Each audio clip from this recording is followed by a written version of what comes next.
Hello दोस्तों, आप सभी का अपने यूट्यूब चैनल अडरी क्लासेस में स्वागत है।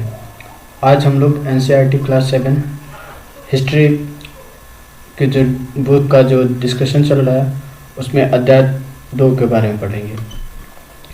अध्याय 2 जिसका नाम है नए राजा और उनके राज्य। सबसे पहले हमने कल बोला था कि अध्याय 1 जो है उतना इम्पोर्टेंट नहीं है। हमारी जो इम्पोर्टेंट्स और जो फैक्ट्स हैं वो अध्याय 2 से स्टार्ट होगी। तो आज हम लोग यहाँ से इसके सारे जो एक एक फैक्ट्स है उसको देखेंगे, समझेंगे और इससे संबंधित जो भी महत्वपूर्ण शब्दावलियाँ होगी उसका अर्थ या जो उसका डेफिनेशन होगा उसे याद रखेंगे। तो चलिए, ये हम 7वीं शताब्दी के बारे में पढ़ रहे हैं। 7वीं शताब्दी में कई राजवंशों का उदय हुआ है, जिसमें जो ये फिगर है उसमें महत्वपूर्ण राजवंशों को दिखाया गया है। तो फिगर जो मानचित्र होता है वो मानचित्र का क्या करते हैं, हम लोग बार बार देखकर उसमें लोकेशन याद रखते हैं। अब ये जो मानचित्र है इसमें किस किस का हमें लोकेशन याद रखना है वो देखेंगे। तो चलिए मानचित्र पे चलते हैं। चलिए, ये मानचित्र के बारे में यहाँ दिया है कि मानचित्र में जो है गुर्जर, प्रतिहार, राष्ट्रकूट, पाल, चोल, चौहान का स्थान निर्धारण कीजिए। क्या आप उन राज्यों का पहचान कर सकते थे जिन पर नियंत्रण था? तो मानचित्र देखने से तो हमें इतना मोटा मोटा ज्ञान हो ही जाना चाहिए कि ये कौन सा राज्य है। जैसे ये है चौहान, तो ये चौहान जो थे ये दिल्ली या अजमेर के आसपास, ये गुजरात वाला इलाका है, गुजरात वाला, फिर दिल्ली के, फिर ये कन्नौज यूपी में है, फिर ये तो बनारस ही है, फिर गुर्जर, प्रतिहार, परमर, चौहान ये सब गुजरात है, दिल्ली, राजस्थान, ये तीनों इलाका है मोटा मोटा यहाँ से ये सब जो है। और ये कन्नौज जो है यूपी में है, बनारस यूपी में है, प्रयागराज भी यूपी में है। उसी तरह से ये राष्ट्रकूट मान्यखेड़ जो है इसकी एक राजधानी हुआ करती थी। ये तो ये राष्ट्रकूटों का जगह कौन सा है? तो राष्ट्रकूटों को देखेंगे कि ये जो डेक्कन वाला एरिया है वही है, दक्कन वाला जो ये क्षेत्र है, दक्कन क्षेत्र में थे राष्ट्रकूट। उसके बाद से चोल यहाँ थे, चेर यहाँ थे, फिर पांड्य सबसे नीचे थे यानी कि केरल में थे। चोल ये तमिलनाडु के आसपास हुआ करते थे। फिर ये पाल ये बंगाल के आसपास के क्षेत्रों में थे। कलिंग ये आपका उड़ीसा हो गया। ये पूर्वी चालुक्य है, ये पूर्वी चालुक्य हो गए आपके वेंगी पूर्वी चालुक्य यानी कि ये हो गया आपके आंध्र प्रदेश के आसपास। तो मतलब ऐसे हम लोग याद रखेंगे इस क्षेत्र में कि यानी कि ये वाला क्षेत्र जो है मोटा मोटा आपका गुजरात, राजस्थान, दिल्ली वाला क्षेत्र है, ये यूपी वाले क्षेत्र हैं, ये बंगाल वाले हैं, फिर ये उड़ीसा वाले हैं, फिर ये तमिलनाडु है, फिर ये तमिलनाडु इसके जस्ट थोड़ा नीचे आओगे तो कर्नाटक हो गया, फिर ये केरल वाला क्षेत्र है। तो चलते हैं हम लोग नेक्स्ट पेज पे चलते हैं। नेक्स्ट पेज में टॉपिक है नए राजवंशों का उदय। हम लोग 7वीं शताब्दी के जो नए राजवंश है उसके बारे में पढ़ रहे हैं। तब आखिर ये नए राजवंश का उदय कैसे हुआ ये देखेंगे। चलिए, 7वीं शताब्दी पहली बार आ गया। इसके विभिन्न भागों में बड़े भूस्वामी और योद्धा सरदार अस्तित्व में आए थे। दो, एक बड़े भूस्वामी और दूसरा कौन थे? योद्धा सरदार। ये दोनों अस्तित्व में आए थे, दोनों अस्तित्व में आ चुके थे। राजा लोग इनको क्या कहते थे? मातहत या सामंत के रूप में मान्यता देते थे। तो हमने लास्ट क्लास में भी सामंत के बारे में पढ़ा है और फिर हम लोग यहाँ भी सामंत के बारे में पढ़ेंगे। इनको क्या नाम देते थे राजा लोग? मातहत और सामंत। किसको? बड़े भूस्वामी और योद्धा को। अब इसमें देखिए क्या है, ये राजा जो है इनसे उम्मीद रखते थे कि ये उपहार लाएं और दरबार में हाजिरी लगाएं। जब भी सैनिक की जरूरत पड़े तो सैन्य सहायता इनकी दे। लेकिन ये देखिए यहाँ से इनका काम इम्पोर्टेंट पॉइंट है। अधिक सत्ता और संपदा हासिल करने पर सामंत अपने आप को महासामंत या महामंडलेश्वर, पूरे मंडल का स्वामी इत्यादि घोषित कर देते थे। उसके बाद से जैसे राजा कमजोर पड़ता था उससे स्वतंत्र होने का दावा भी ये कर देते थे। तो जैसे राजा कमजोर पड़ा फिर स्वतंत्र होने का ये दावा कर दिए और उसके बाद से ये क्या करे, मतलब कि शासन अपने हाथ में ले लिए। इसी तरह से 7वीं शताब्दी में नए राजवंशों का उदय देखने को मिलता है। यानी कि राजा ने किसको किया? सामंत को। सामंत के रूप में क्या होते थे? बड़े भूस्वामी या योद्धा सरदार। फिर उसके बाद से राजा इनसे क्या अपेक्षा रखता था कि ये सैन्य सहायता करेंगे, उपहार देंगे। फिर उसके बाद से दरबार में हाजिरी लगाएंगे। लेकिन जब इनके पास से सत्ता और अधिकार आ जाता था, संपत्ति आ जाती थी, और ये अपने अपने जो है सैनिक भी रखते थे, तो ये शक्तिशाली होते गए। तो शक्तिशाली होते गए तो जैसे राजा कमज़ोर पड़ा तो राजा से अपने आप को अलग करके ये खुद अपना नया राजवंश स्थापित कर लेते थे। यही इसी तरह 7वीं शताब्दी में नए राजवंशों की कहानी स्टार्ट हुई। तो ये जो है पैराग्राफ ये समझने के लिए दिया है, हमने इस पैराग्राफ को कंप्लीट कर लिया है। फिर हम लोग चलते हैं अगले पैराग्राफ में। इस तरह में एक उदाहरण दिया है इसमें राष्ट्रकूट के बारे में। क्या कि राष्ट्रकूट भी पहले एक सामंत हुआ करते थे। ये किसके दक्कन में राष्ट्रकूट, तो ये सामंत हुआ करते थे। और ये किसके सामंत हुआ करते थे? चालुक्य राजा के। राष्ट्रकूट किसके सामंत हुआ करते थे? चालुक्य राजा के। लेकिन राष्ट्रकूट 8वीं सदी के मध्य में राष्ट्रकूट प्रधान दंतीदुर्ग ने अपने चालुक्य स्वामी की अधीनता से इनकार कर दिया और उसे हराया भी। और हिरण्यगर्भ का शब्दार्थी अर्थ क्या होता है? सोने का गर्भ नामक एक अनुष्ठान किया। समझ गए ये? तो ये इसी तरह राष्ट्रकूट जो है शक्तिशाली हो गए। चालुक्य के अधीन ये काम करते थे। तो ये चालुक्य राजा था, इनको सामंत का उपाधि दे दिया होगा, या तो ये बड़े भूस्वामी हो गए थे या योद्धा सरदार होंगे। फिर इनको ये क्या करिए, ये दोनों होंगे। फिर इन्होंने राजा के लिए अधीनता स्वीकार नहीं की, बल्कि इसके लिए अपने नवीन राजवंश की स्थापना कर दी गई। और इसके जो है इसके साथ साथ ये क्या है, अधीनता स्वीकार करने से मना कर दिया। नवीन राजवंश के उदय हो गया और उसे वो राष्ट्रकूट के नाम से जाना जाने लगे। और इन्होंने एक हिरण्यगर्भ यज्ञ करवाया था। इसका मतलब क्या है कि इसमें ऐसा माना जाता है कि इससे याजक जो मतलब क्षत्रिय न होते हुए भी क्षत्रिय के रूप में दोबारा क्षत्रियत्व तो प्राप्त कर लेगा। तो ये हो गया कि ये राष्ट्रकूटों के बारे में थोड़ी सी कहानी हो गई, आप लोग पढ़ लीजिएगा। इसमें समझने वाले बात ही नहीं है। राजा ने सामंत को पैदा किया, फिर वही सामंत जो है राजा को गद्दी से हटा दिया और सामंत ने नई जो राजवंश है उसकी स्थापना कर दी। और इस तरह की स्थापना 7वीं शताब्दी में ज़्यादा देखने को मिलती है। बस इतना ही। फिर उसके बाद से हिरण्यगर्भ शब्द का अर्थ फैक्ट के रूप में याद रखिएगा, सोने का गर्भ। दंतीदुर्ग किसका प्रधान था? तो राष्ट्रकूट का प्रधान था। फिर चलते हैं इसके नेक्स्ट पैराग्राफ पे। ये देखें नेक्स्ट पैराग्राफ ये लिखा है, कर्नाटक और राजस्थान में अपना राज सफलतापूर्वक स्थापित कर लिए।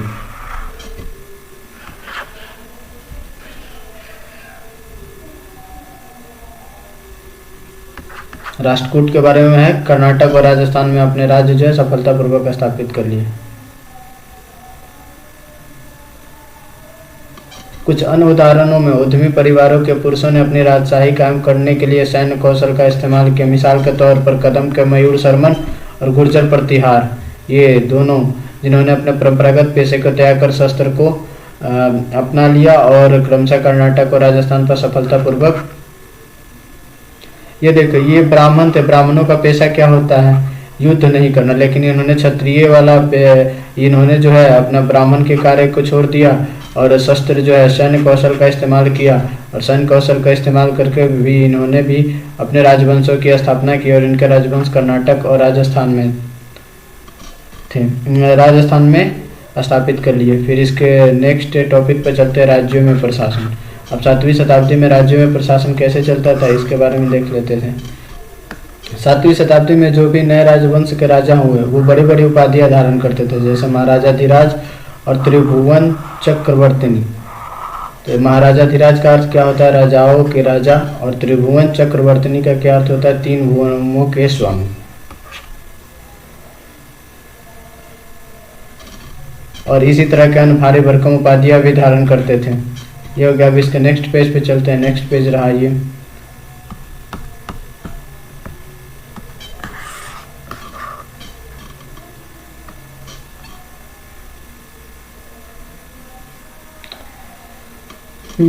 अब इसमें लगान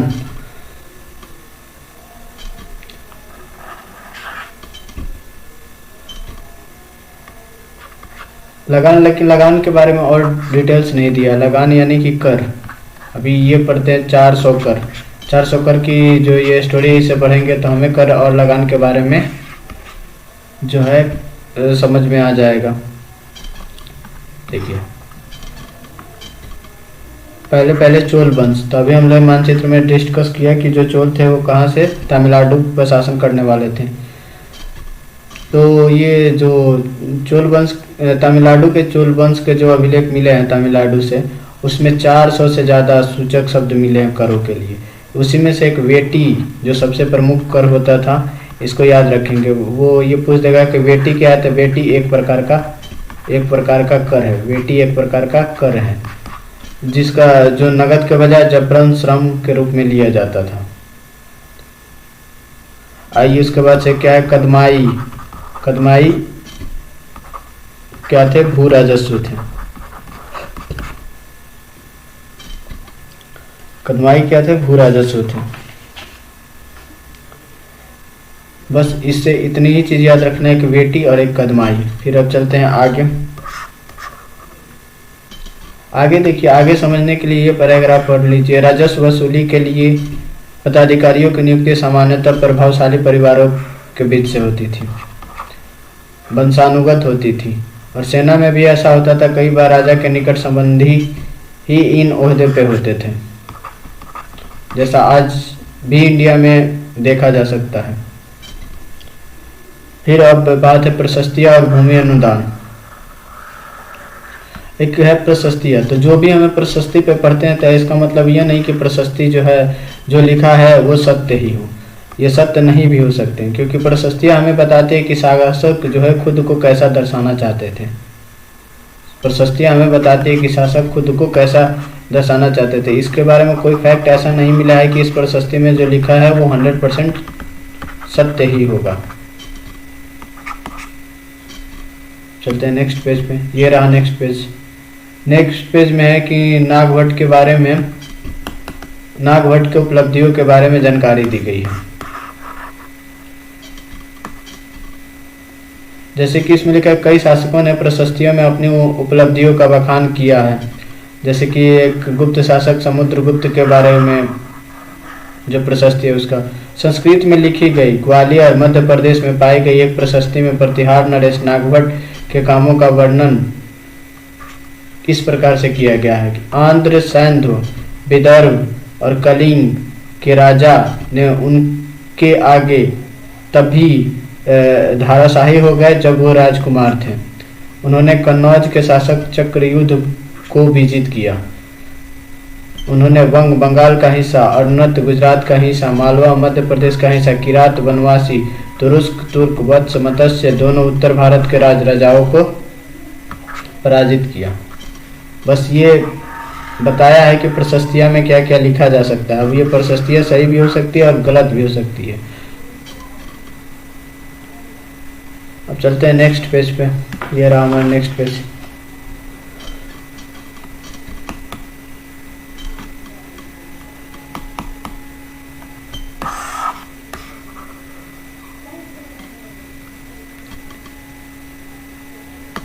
ये एक मिनट, इसमें देखते हैं इसमें किसका, भूमि के साथ क्या क्या दिया जाता था।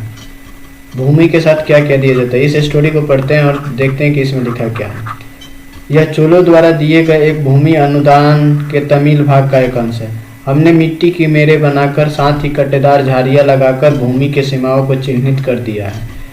इस भूमि पर ये चीज़ें हैं, फलदार वृक्ष, पानी, भूमि, बगीचे और फल उद्यान, पेड़, कुएं, खुली जगह, चारागाह, एक गांव, बाभी, चबूतरे, नहरें, खाइयाँ, नदियाँ, दलदली जमीन, हौज, अन्नागार, मछलियों के तालाब, मधुमक्खियों के छत्ते और गहरी झीलें।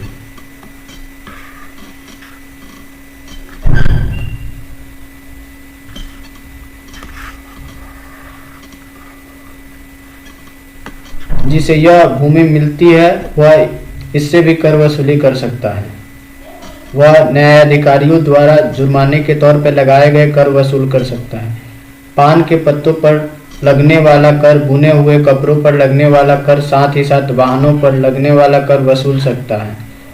वह पक्की ईंटों के बने ऊपरी माले पर बड़े कमरे बनवा सकता है, बड़े और छोटे कुएं खुदवा सकता है, पेड़ और कट्टेदार झाड़ियां लगवा सकता है, जरूरी हो तो सिंचाई के लिए नहर बनवा सकता है। उसे यह सुनिश्चित करना चाहिए कि पानी बर्बाद न हो और तटबंधों का निर्माण हो। तो ये स्टोरी है। अब इसके नेक्स्ट पेज पे पढ़ते हैं। इसमें कुछ फैक्ट्स नहीं है जो याद करना है। याद करने वाला फैक्ट्स ये है। 12वीं शताब्दी में एक बृहद संस्कृत काव्य की रचना की गई जिसका नाम है राजतरंगिणी।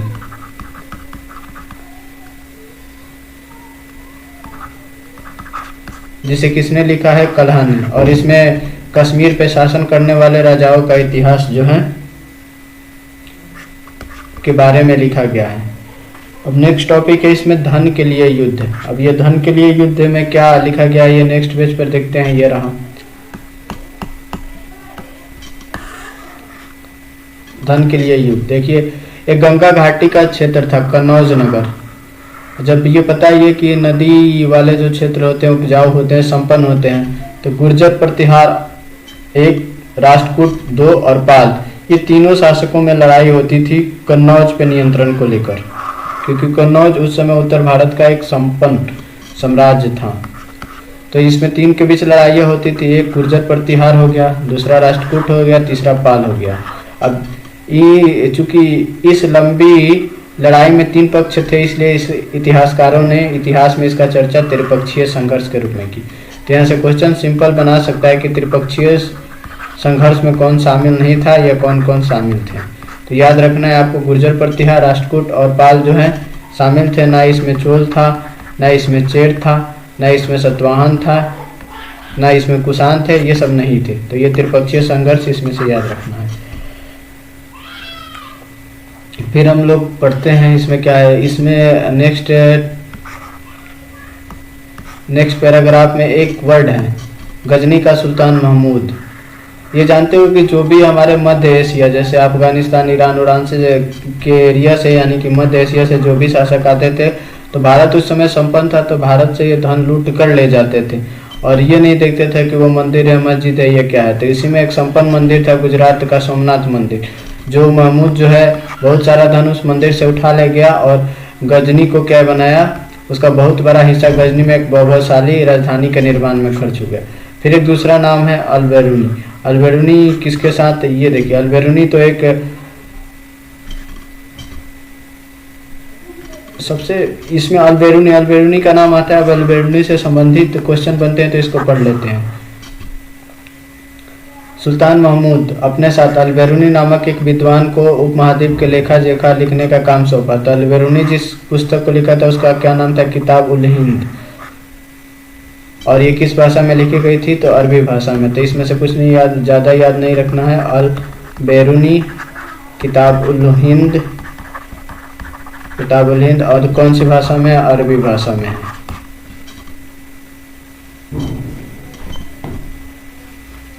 अब दूसरा देखते हैं कि इसमें क्या है। ये वाला टॉपिक पढ़ते हैं और समझते हैं कि इस वाले पैराग्राफ में क्या है। देखिए, युद्ध करने वाले दूसरे राजाओं में से चहमान थे। चहमान और चौहान दोनों एक ही थे। चौहान को ही पहले चहमान कहा जाता था। इनका शासन था दिल्ली और अजमेर के पास वाले इलाकों पर इनका शासन था। उसके बाद से देखिए, ये चहमानों में या चौहानों में सबसे प्रसिद्ध शासक कौन था? पृथ्वीराज तृतीय, जिसे पृथ्वीराज चौहान के नाम से जाने जाते हैं। इसका शासनकाल कितना था? 1168 से 1192 में। 1191 में अफगान शासक मोहम्मद गौरी के साथ इसका युद्ध हुआ तो मोहम्मद गौरी हार गया। लेकिन उसके एक साल बाद 1192 में मोहम्मद गौरी और पृथ्वीराज चौहान के बीच युद्ध हुआ, तो इसमें पृथ्वीराज चौहान मारा गया, ये हार गया इसमें पृथ्वीराज चौहान।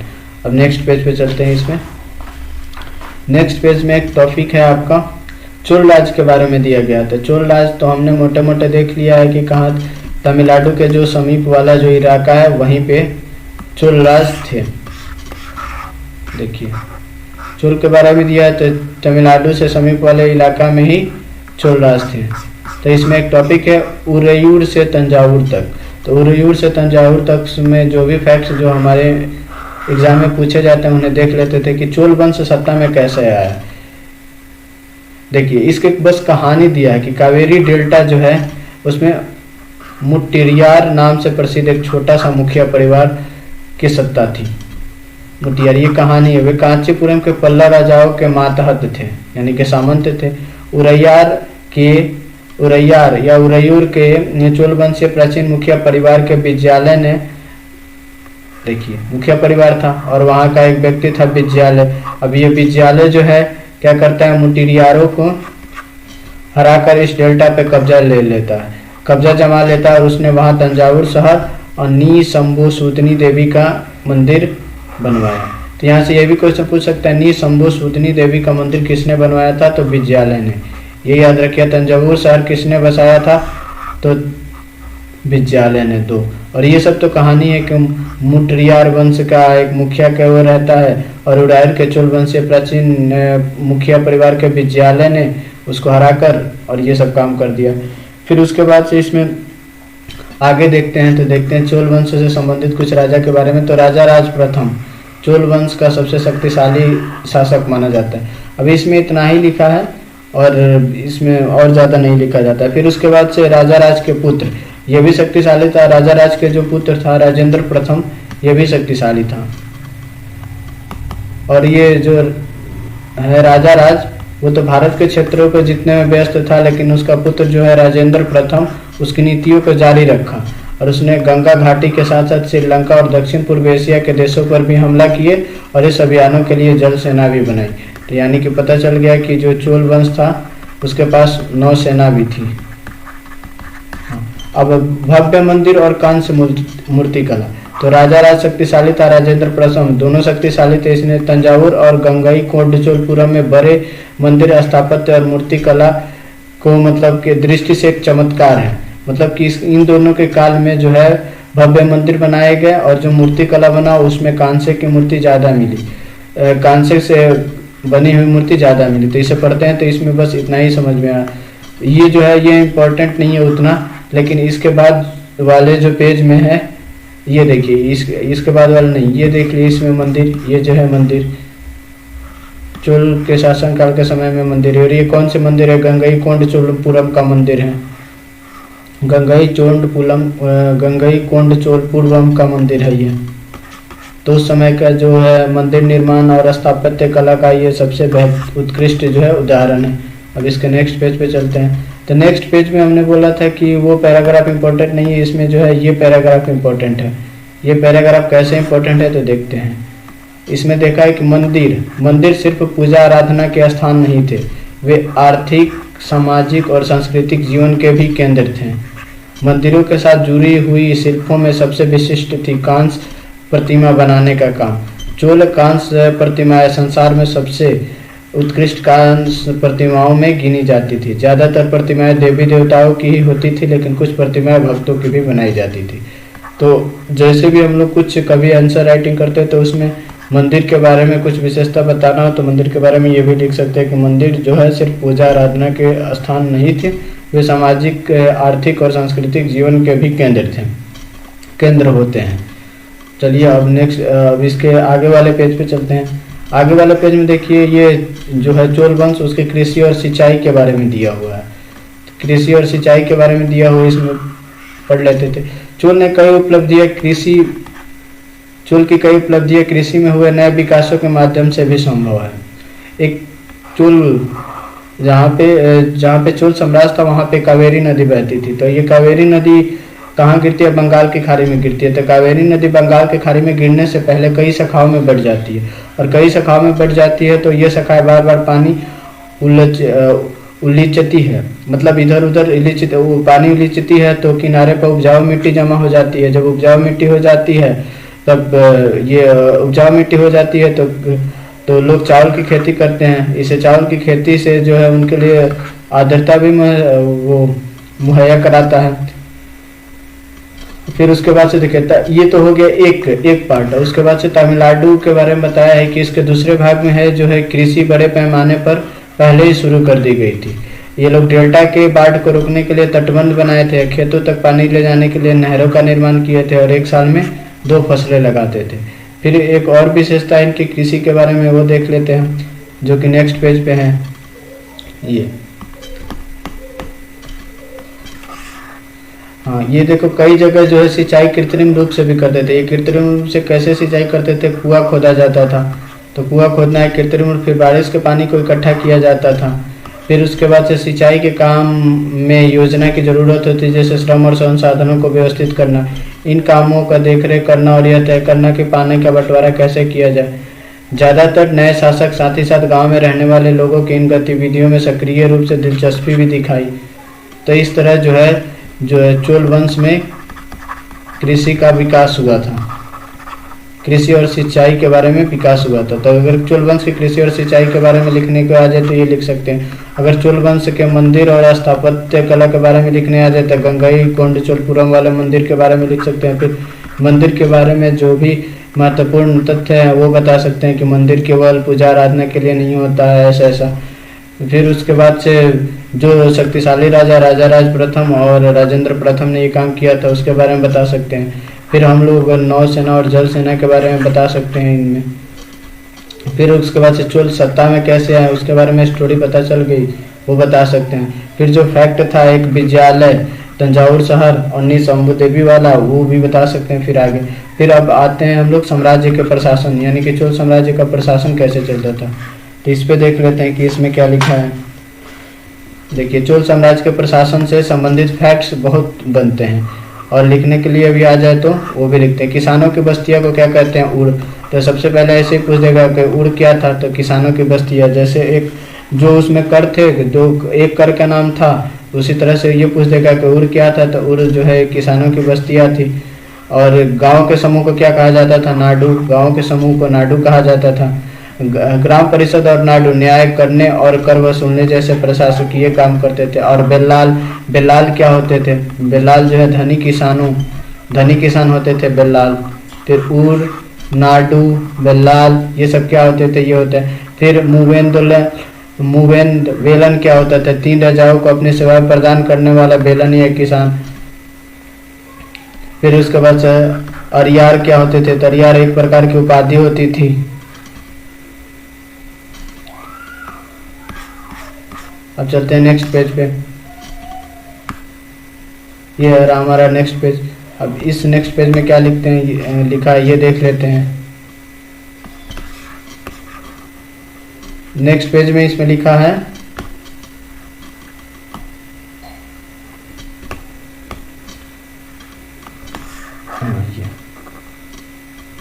चोल अभिलेखों ने भूमि के विभिन्न कोटियों का उल्लेख किया, जैसे वेलन वगाई किसे गैर ब्राह्मण किसान स्वामी की भूमि। ये एनसीईआरटी का फैक्ट है, ये 100% याद होना चाहिए, क्योंकि यही सब क्वेश्चन एग्जाम में पूछे जाते हैं तो लोगों के टच से बाहर रह जाते हैं और लोगों को कठिन लगता है।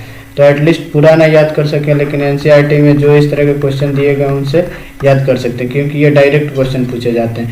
ब्रह्मदेव, ब्राह्मण को उपहार में दी गई भूमि। साला भोग, किसी विद्यालय के रख रखाव के लिए दी गई भूमि। फिर देवदान तिरुमट्टुकनी, मंदिर को उपहार में दी गई भूमि। फिर पल्ली चंदम, जैन संसाधनों के दान में दी गई भूमि। अब चलिए अब आगे देखते हैं। ये जो है 5 या 6 हैं, ये 100% आपको याद करना है। फिर उसके बाद से इसमें क्या है, फिर इसके बाद से इसमें एक और याद करने वाला पॉइंट है नगरम। नगरम के नाम से ज्ञात व्यापारियों के संघ को अक्सर, नगरम क्या होता है, व्यापारियों के संघ, बस इतना ही याद रखना है। नगरम व्यापारियों के संघ, ज़्यादा नहीं याद रखना है फैक्ट्स में।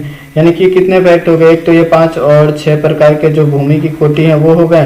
फिर उसके बाद से बेल्लाल जो हमने बोला था आपके धनी किसान। फिर उड़ जो होते थे गरीब किसान।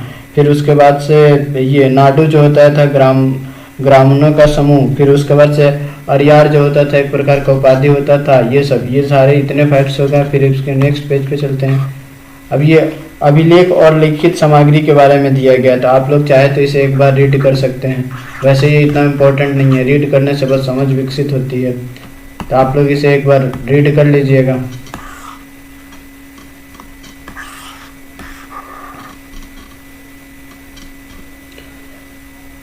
अब इसके नेक्स्ट पेज पे चलते हैं। अब इसके नेक्स्ट पेज पे कुछ क्वेश्चन है। हमने बोला था कि इसमें चैप्टर 2 से ही जो है इसकी मेन पढ़ाई स्टार्ट होती है कक्षा 7 की जो एनसीईआरटी की बुक है। तो चलिए हम क्वेश्चन देखते हैं कि ये किस प्रकार के क्वेश्चन इसमें पूछा गया है। सब उससे पहले हम ये जो छोटे से टॉपिक है तांग वंश युग का चीन, तो चीन में तांग राजवंश के तहत एक साम्राज्य स्थापित हुआ था। तो ये पूछ देगा यहाँ से कि तांग राजवंश का संबंध किस देश से है। चीन, वैसे भी भारत और पड़ोसी देश यानी तो चीन से संबंधित जो फैक्ट्स हैं वो कभी कभार एग्जाम में पूछ देता है। तो लगभग 300 वर्षों तक सत्ता में रहा। इसकी राजधानी सियान दुनिया के सबसे बड़े नगरों में से एक है। यहाँ तुर्की, ईरानी, भारतीय, जापानी और कोरियाई आया जाया करते थे। बस हो गया। तो इसमें से बस याद रखना है कि तांग राजवंश का संबंध कहाँ से था। तो तांग राजवंश का संबंध चीन से था। अब चलिए हम लोग क्वेश्चन पे चलते हैं। तो हमारा क्वेश्चन देखिए क्या है। पहला क्वेश्चन है जोड़े बनाइए। तो जोड़े बनाइए तो गुर्जर प्रतिहार। तो गुर्जर और प्रतिहार के बारे में हमने क्या पढ़ा कि ये थे गुजरात और राजस्थान के। राष्ट्रकूट, राष्ट्रकूट के बारे में हमने क्या पढ़ा, गुर्जर और राष्ट्रकूट से थे हमारे इधर, एक मिनट, सबसे पहले ऐसे लगाते थे चोल, चोल तमिलनाडु सही है, पाल, पाल बंगाल सही है। अब ये राष्ट्रकूट गुजरात और राजस्थान के थे। फिर उसके बाद से ये गुर्जर प्रतिहार पश्चिमी दक्कन में थे। फिर उसके बाद त्रिपक्षीय संघर्ष में लगे तीनों पक्ष कौन कौन से थे। तो गुर्जर प्रतिहार हो गया, फिर उसका राष्ट्रकूट हो गया और पाल हो गया, यही तीनों थे आपके। फिर उसी तरह से इसके आगे क्वेश्चन देखते हैं। आगे क्वेश्चन क्या है, चहमानों के नियंत्रण में आने वाले दो प्रमुख नगर दिल्ली और अजमेर, पृथ्वीराज तृतीय की कहानी या पृथ्वीराज चौहान की कहानी। जो चौहान वंश 1191, 1192 सारे युद्धों का चर्चा हो ही गया है। फिर उसके बाद से इसके नेक्स्ट पेज पे चलते हैं कि और किस प्रकार के क्वेश्चन पूछा गया है इसमें। फिर इसमें देखिए राष्ट्रकूट कैसे शक्तिशाली बना।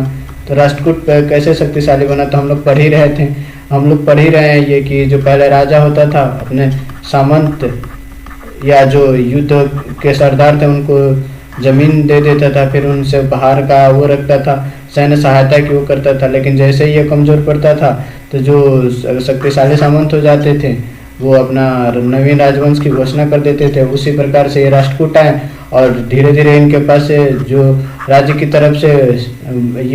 तरफ से भूमि मिली थी तो ये भूस्वामी भी हो गए, इनकी सैनिक भी हो गई और फिर ये नवीन वंश का उदय कर लिए। तो धीरे धीरे शक्तिशाली बढ़ते चल गए। फिर तमिल क्षेत्र में सिंचाई की व्यवस्था, एक तो हो गया कावेरी नदी, फिर उसके बाद से जो बाढ़ आ जाता था उसके लिए तटबंध का निर्माण, नहर का निर्माण, फिर उसके बाद से कृत्रिम तीनों रूप में हो गया। फिर चोल मंदिरों के साथ जुड़ी गतिविधियाँ, सामाजिक आर्थिक भी गतिविधियाँ जुड़ी रहती थी, न कि पूजा आराधना का था। सही इसी तरह से सोचना है और इस आंसर को पूरा कर लेना है। तो चलिए इसके साथ जो हमारा एनसीईआरटी क्लास 7 की हिस्ट्री की जो सीरीज चल रही है उसमें जो अध्याय 2 है वो समाप्त हुआ। हमारे साथ बने रहने के लिए धन्यवाद। प्लीज़ अररिया क्लासेस को लाइक, शेयर और सब्सक्राइब करें।